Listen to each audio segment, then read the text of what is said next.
Alright guys, welcome back to the channel. Today we're going to be talking about this Chilkey Slice75. This is the newest Hall effect keyboard from Chilkey, and it is quite an interesting board. If you are interested in this board after the review, you could go in the link in my description and you could buy this. It will be an affiliate link and it will help the channel. So first off, let's get into what's in the box. We have a really nice box right here. It's this really premium silver box. This is the most unique box I've seen on a keyboard. You have this piece that comes right off.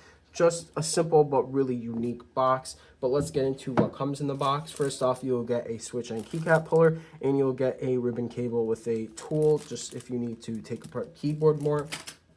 Then you get this really long braided Type-C cable. This is way longer than most standard cables that come with keyboards, so it's nice to see if your PC is far away. This should be able to reach it. But let's get into the keyboard itself. So right here on the bottom, you have a nice back weight because this is a full aluminum keyboard. You get rubber feet as well, and you can see the Type-C port is in the center right there, which I personally like opposed to the side.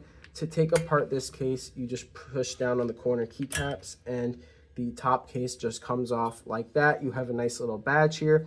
It is mounted with these kind of like rubber O-rings, and then there is a ribbon cable here. The foam you can see is there's foam on bottom of the PCB. There's cork dampening in between the plate and PCB. Then there's this sheet of plastic. I think it's called PET, and that's pretty much it inside the keyboard. Unlike the Chilkey ND75, this only supports one mounting style. It would be kind of nice if there were more, but I think with Hall effect keyboards, you want to have these switches really on the PCB. So I don't know if it can really support more mounting options, but if it could, that'd be cool. These switches in this board are KS20U. They are Jade Pro switches. The Jade Pro switches, first of all, I'll give a full sound test at the end. They sound really good, nice and like clacky. They also feel pretty solid.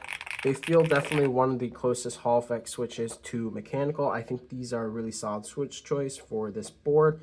The sound and feel, again, feel amazing. There's not really any flex on this board, even with the O-ring. It's pretty tight. In terms of stem wobble, there definitely is some. It's not really noticeable. It's better than some other switches I've tried, but it's definitely there. If stem wobble bothers you, this might bother you, but you can always change these switches. In terms of the stabs, so the stabs are kind of an issue on this keyboard. A lot of people have them. They're over lubed. Personally, my space bar is fine, but then the other stabs are very over lubed. Usually an over lubed shift bothers me. It didn't really bother me on this game, but in game, but these might bother you with these over lubed stabs. I don't think it's the end of the world. You can always swap the stabs. They are plate mounted, but again, I'm just going to let you know about that issue. These keycaps are double shot PBT. Let me just see if I can like grab one off right here.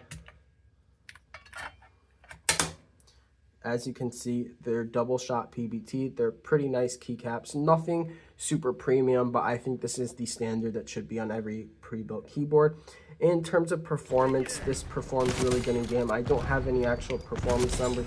This isn't the best performing Hall effect keyboard on the market, though this is probably one of the best performing pre-built ones. But in terms of noticeability, this does not really feel any different from the Venom 60he, at least in noticeability. Like when I'm gaming on this and I'm gaming on the Venom 60he, I cannot tell a difference. The Venom definitely has better performance, but in terms of noticeable, it's not really different. The rapid trigger feels really good. I have my WASD on some low settings. Feels really good sliding around in COD and stuff like that. This board does support 8K polling, and in the software you can actually change it to even 2K and 4K, which a lot of keyboards do not have that option, so it's pretty nice that they did that. In terms of the software, it is a pretty solid software.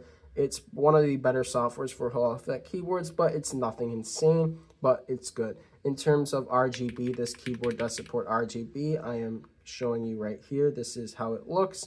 And then in terms of a USB issue I did have with this keyboard, when I did plug it in with my cable, it did not work in most of my USB ports. Even with the included cable, it only worked in about 2 USB ports, but then I went into the software and updated the firmware and it completely fixed that issue. So when you get this keyboard, I would recommend just using the stock cable to update the software, and then you can use a cable you want to. I will say though, if you do use RGB, sometimes some cheaper cables will not get the full performance of your keyboard with RGB and rapid trigger on, but I think without RGB on, you should be fine. In terms of pricing, this does come in at $150 plus about $20 shipping for US, or $180 on Amazon plus, but you get a 10% coupon. So this comes in at around $170 on most platforms-ish. I think this is very good pricing for a board like this. This has not been affected by the US tariffs yet because currently they are shipping them from the US, but this in time could definitely get affected by the tariffs. So if you do like this board, you should buy it now. But overall, do I recommend it? Yeah, pretty much. If you're looking for a 75%-ish layout Hall effect keyboard, this sounds amazing. This feels amazing. There aren't really many flaws with it except the USB-C issue I had, which I fixed, and the overloop stabs, which you can easily swap. So there's no point in not getting this keyboard over any other pre-builts on the market. Currently, this is just the best offering, and I'm not even trying to glaze this keyboard. I've tried so many pre-built Hall effect keyboards and mechanical, and this is just one of the best pre-built offerings I've ever seen in terms of value. So yeah, if you do like this keyboard, I would definitely recommend buying it. Again, links in the description, and I'll see you in the next one.